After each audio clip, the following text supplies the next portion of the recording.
લોકસભા ચૂંટણીને લઈને મુખ્યમંત્રી ગાંધીનગર જિલ્લાની મુલાકાતે છે। ગાંધીનગર ખાતે બૃહદ બેઠકમાં ભૂપેન્દ્ર પટેલ હાજર રહ્યા। સાંસદ અને ઉમેદવાર હસમુખ પટેલ પણ હાજર રહ્યા। તો સીએમ ભૂપેન્દ્ર પટેલ ઉમિયા મંદિરે દર્શન કર્યા હતા। તો મુખ્યમંત્રી ભૂપેન્દ્ર પટેલ ખુદ મેદાને છે અને તેઓ બૃહદ બેઠકો કરી રહ્યા છે અલગ અલગ જિલ્લાની। ત્યારે આજે તેઓ ગાંધીનગર જિલ્લામાં છે। ગાંધીનગર ખાતે બૃહદ બેઠકમાં હાજર રહ્યા।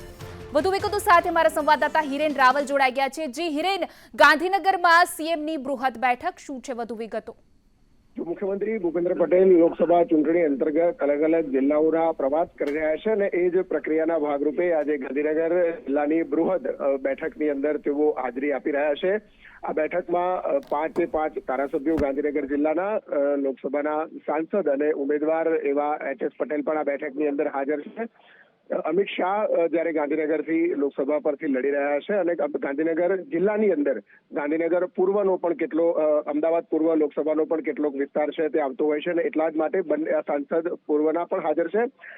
ઓવરઓલ લોકસભાની ચૂંટણીમાં લીડ કેવી રીતે મેળવી શકાય અને ગ્રાઉન્ડ સ્તરથી ભાજપને મજબૂત કરવાની પ્રક્રિયાના ભાગરૂપે તમામ જે બૃહદ બેઠકના અંતર્ગત સિનિયર આગેવાનો અને કાર્યકર્તાઓ સાથે મુખ્યમંત્રી ભૂપેન્દ્ર પટેલ અત્યારે હાલ ચર્ચા કરી રહ્યા છે અને ત્યારબાદ કેટલાક મતદારો સાથે પણ મુખ્યમંત્રી ત્યાં મુલાકાત કરવાના છે। એ પ્રકારનો કાર્યક્રમ અલગ અલગ જિલ્લાઓમાં જેમ ગોઠવાય છે એ જ પ્રકારે ગાંધીનગરમાં પણ અત્યારે ચાલી રહ્યો છે। સમગ્ર માહિતી બદલ આભાર। તો લોકસભા ચૂંટણીને લઈને સીએમ અલગ અલગ જિલ્લાઓમાં બૃહદ બેઠક કરી રહ્યા છે। ત્યારે હાલ તેઓ ગાંધીનગર ખાતે બૃહદ બેઠકમાં ભૂપેન્દ્ર પટેલ હાજર રહ્યા। તેઓએ સાંસદ અને ઉમેદવારો હસમુખ પટેલ પણ હાજર રહ્યા હતા, સાથે બેઠકો કરી।